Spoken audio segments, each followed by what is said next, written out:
Hello everyone, thanks for watching, and before we get into the video I just want to say that this is my first video on YouTube and I am getting to grips with everything still, so if you have any suggestions or feedback that you think might help me, please feel free to comment them below and let me know, so thanks in advance. Okay, so as most Pokemon fans know, at the beginning of the year Game Freak announced the Pokemon Sword and Pokemon Shield expansion pass, with the DLC bringing in two completely new islands and stories, that being the Isle of Armor releasing in June and the Crown Tundra releasing in autumn. So the expansion pass will feature brand new Pokemon with Zarude, Kubfu, which was going to be released in the Isle of Armor, and whatever the hell this thing is from the Crown Tundra, but it will also be bringing back around 200 plus old Pokemon with the addition of new Giganta Max forms, which includes the rest of the Kanto starters and the Galarian starters. So with the first part of the expansion pass right around the corner, I've begun thinking about what Pokemon I, personally, want to see make it into the game. Now this doesn't just mean returning Pokemon, but perhaps new Gigantamax or Galarian forms, or just brand new Pokemon altogether. But also please note that these are my personal picks for this list, and may not be everyone else's top choice. So with that being said, let's get into it. So starting off with a returning Pokemon, I kind of want to see Teddiursa come into the game. We've already got these big bear boys already, Pangoro and Beartic, so it would be cool to see Teddiursa and Ursaring join them. And I know we already have Beware in the game, but I kind of want to see a bear trio look something more like this. I don't know about you, but it seems to fit a little bit better as a trio. So Sword and Shield brought 4 new fossil Pokemon into the game, and when you talk to the professor on Route 6, she revives the fossils that you bring and combines them into new Pokemon depending on the combination of fossils that you bring. Now while these mixed up Pokemon are cool, I'd love to see maybe another professor in the game, maybe with a connection to the professor on Route 6, that can also revive these fossils properly and give you the complete Pokemon that these fossils used to be, being the complete Drake, Dino, Fish and Bird fossils. So this artwork could show what the complete Gala fossils could look like, and maybe 8 Pokemon based around this whole concept could be a little much, but you know, maybe Game Freak could just take the models that they've got and maybe just...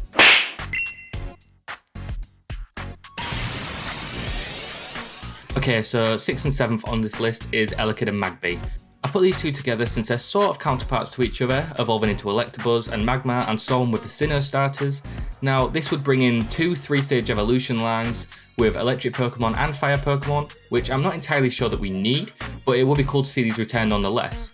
And you could also argue that Jinx is considered a counterpart to these Pokemon, but this is my personal list of what I want to see in the expansion pass, and do I want to see Jinx back in the game?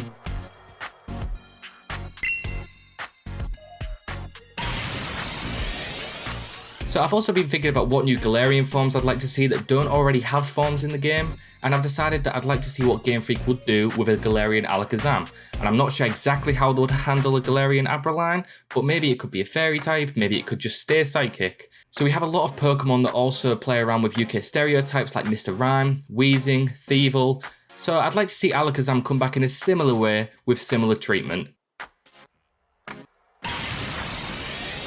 So the last evolution that we got was back in 2013 with Pokemon X and Y, where we got Sylveon, which is a fairy type evolution. Now, fairy was a new type to Pokemon X and Y, and whilst we don't have a brand new type for Gen 8, I think a steel type would be the perfect new evolution.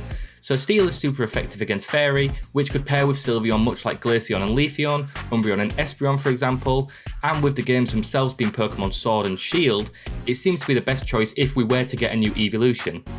Now, I know Nintendo are trying to push Eevee as a secondary Pokemon mascot alongside Pikachu now, with Let's Go Pikachu and Let's Go Eevee be the last games before Sword and Shield.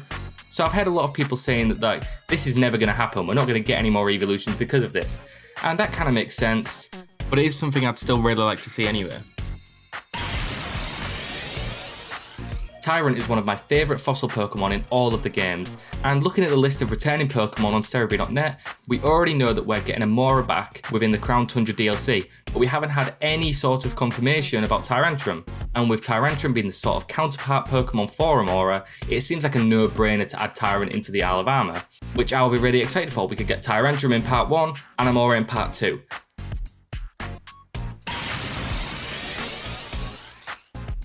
So one of my favourite fire types ever is Pyro, and as I mentioned earlier, I'm not entirely sure we really need more fire types, but with 200 plus Pokemon coming back, I can add a few personal favourites into this list. So Pyro and Litleo also just feel like they belong in the wild area.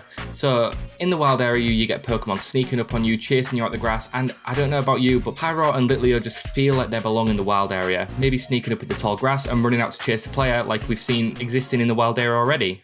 Pyro was my main fire type playing through Generation 6 with X and Y and Omega Ruby and Alpha Sapphire, so to see him return and join my team in Sword and Shield throughout Pokemon Home would definitely be something I'd love to see.